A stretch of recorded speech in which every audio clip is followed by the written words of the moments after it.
Et retrouvez maintenant les bons trucs.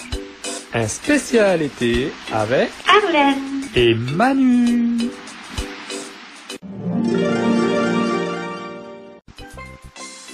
Tout connaître sur les huîtres. Elles sont les reines des repas de fête de fin d'année, mais pas que cela. Découvrez tous les secrets de ce délicieux mollusque. Qu'est-ce qu'une huître? Si nous devons commencer par le commencement, demandons-nous, qu'est-ce qu'une huître? C'est un mollusque bivalve, comme les palourdes, les moules ou les pétoncles, qui appartient à la famille des ostréidés. Elles évoluent dans les eaux salées et peuvent se trouver dans toutes les mers. À l'état sauvage, elles vivent accrochées aux rochers. Elles sont également élevées dans des bassins ostréicoles. Nous ne sommes pas les seuls à apprécier ces doux coquillages. On sait que dans la Grèce et la Rome antique, les huîtres étaient déjà élevées et particulièrement appréciées. Quelque peu abandonnées au fil des siècles, elles font leur grand retour au XIe siècle où elles sont consommées saumurées ou marinées. On la retrouve ensuite dans des livres de recettes datant de la Renaissance où l'on apprend qu'elle était dégustée décoquillée et cuite. Pour répondre à la demande toujours plus grandissante, des bassins ostréicoles font leur apparition au XVIIe siècle. Durant le Second Empire, on les aime tant qu'on finit par provoquer une baisse dramatique de la production des gisements naturels d'huîtres. Le ministère de l'Agriculture de l'époque décide de réglementer la drague d'huîtres. Les huîtres. Comment sont-elles élevées? L'élevage des huîtres est appelé ostréiculture. Il peut se distinguer en 3 grandes étapes. Captage. Après la ponte, les ostréiculteurs vont capter des larves à l'aide de collecteurs sur lesquels elles se fixeront. On les appelle alors naissaines. Après 18 mois, les jeunes mollusques sont retirés de leur support pour rejoindre les parcs d'élevage. L'élevage, il existe 4 grandes techniques d'élevage pratiquées selon la nature du sol, la localisation ou les marées, en suspension sous table d'élevage, à plat, en eau profonde, en surélevé. Les jeunes huîtres évoluent dans des poches, des sacs constitués de grillages. À ce moment, le travail de l'ostréiculteur consiste à retourner et nettoyer les poches pour veiller à ce que toutes les huîtres grandissent dans de bonnes conditions. Au bout de quelque temps, elles sont triées selon leur poids. C'est ce que l'on appelle le calibrage. Affinage. Une fois adultes, les mollusques sont placés dans des bassins d'affinage situés dans des marais naturels appelés clairs. Cette opération réglementée vise à obtenir des huîtres fines de clair ou spéciales de clair selon la durée d'immersion. Que signifient les numéros? Ces numéros permettent de connaître le calibre des huîtres, lui-même défini par leur poids. Ils vont de 0 à 5 pour les huîtres creuses et de 0,00 à 6 pour les huîtres plates. Plus le numéro est petit, plus l'huître est grosse. Quelles sont les catégories? Souvent, devant l'étal du poissonnier, on se retrouve bien dépourvu face à toutes ces dénominations. Pour y voir plus clair, sachez que les huîtres sont classées selon le type d'élevage, leur indice de qualité ou encore le type d'affinage. Calcul de l'indice de qualité. Masse en grammes de la chair égouttée de 20 huîtres x 100 puis masse totale en grammes de ces 20 huîtres. On distingue 2 grandes catégories, les creuses et les huîtres de clair. Chacune de ces catégories est divisée en sous-catégories. Huîtres creuses. Les spéciales, huîtres creuses de même provenance. Leur indice qualité est supérieur à 10,5. Les fines huîtres creuses, elles sont élevées dans des bassins ostréicoles français. Leur indice qualité doit être compris entre 6,5 et 10,5. Huîtres de clair. Ce sont des huîtres creuses élevées dans des bassins ostréicoles français, affinées en clair dans des bassins argileux et peu profonds.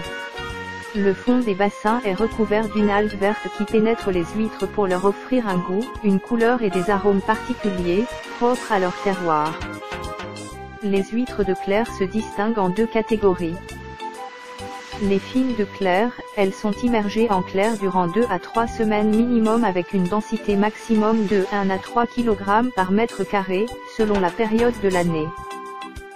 Les spéciales de clair, elle sera élevée plus longuement que la fine pour offrir une chair plus charnue. Y a-t-il des saisons? Vous avez sûrement déjà entendu que les huîtres ne doivent être consommées que durant les mois comportant la lettre R. Sont donc exclus les mois de mai, juin, juillet et août. Et cet adage se vérifie. Durant les mois les plus chauds, les huîtres sont en période de reproduction. Elles deviennent plus laiteuses et produisent une substance blanchâtre à l'aspect lacté. Elles ne sont pas immangeables, mais le goût peut déplaire à certains. La meilleure période pour les déguster reste d'octobre à mars. On peut donc s'en délecter en toute tranquillité durant les fêtes. Des huîtres ont été créées artificiellement pour être consommées tout au long de l'année.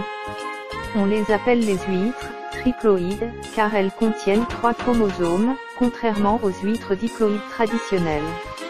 Elles sont dans l'incapacité de se reproduire et leur développement est plus rapide.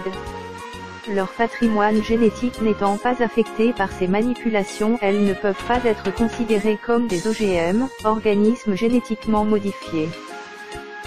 Comme elles n'ont pas de période de reproduction, elles n'ont pas cette consistance laiteuse que peuvent avoir les huîtres traditionnelles durant l'été et peuvent être consommées tout au long de l'année.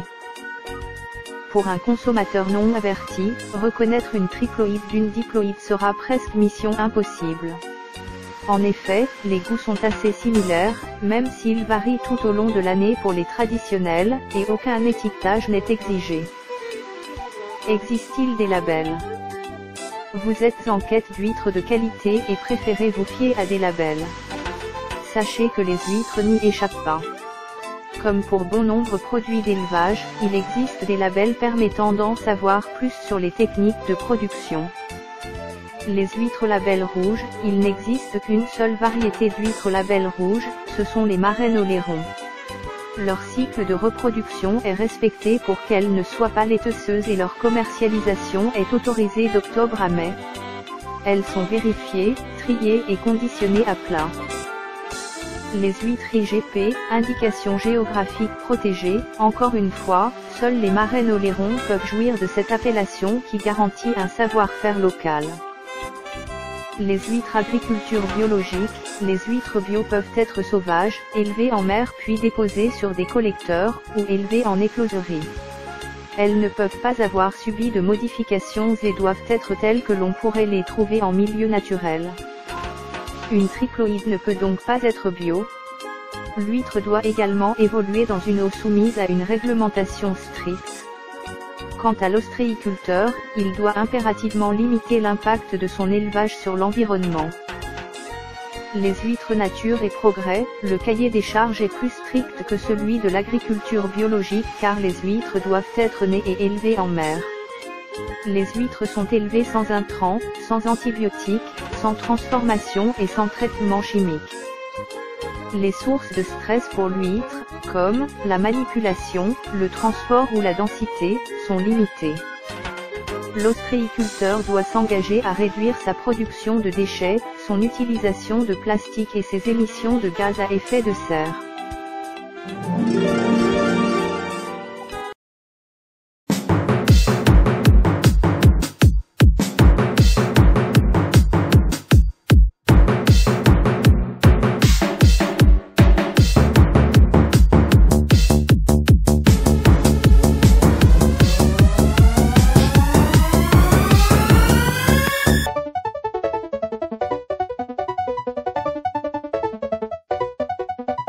Danser comme une huître sous la pluie, sauter dans la rivière et rester assis, contempler les pièces du puzzle de la vie, décrocher la falaise, être à l'aise aussi, trouver la perle rare que l'on a enfouie, pour danser comme une huître sous la pluie.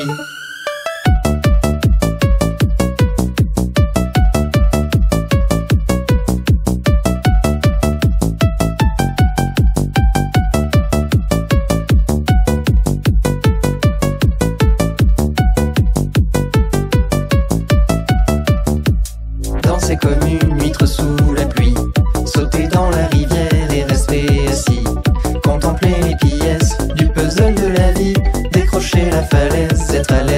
aussi trouver la perle rare que l'on a enfouie pour danser comme une huître sous la pluie. Accroché à mon rocher, peu importe les va-et-vient de la marée. Peut-être que ma coquille est fermée, mais mon esprit est ouvert. On a chacun notre rocher duquel on ne peut se défaire. Mais rien n'est éternel, rien n'est infini. Détaché du matériel pour être libre dans la vie.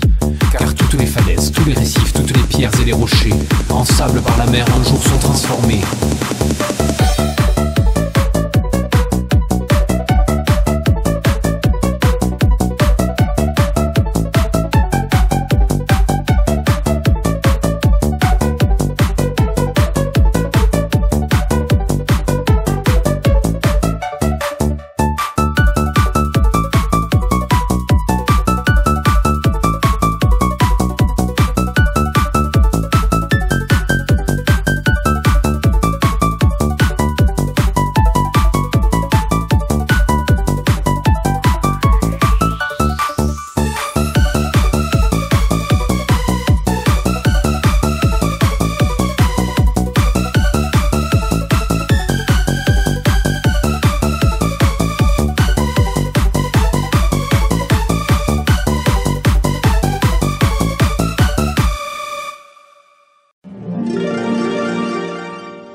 Vous venez d'écouter Les Bons Trucs, un spécial été avec Arlène. et Manu.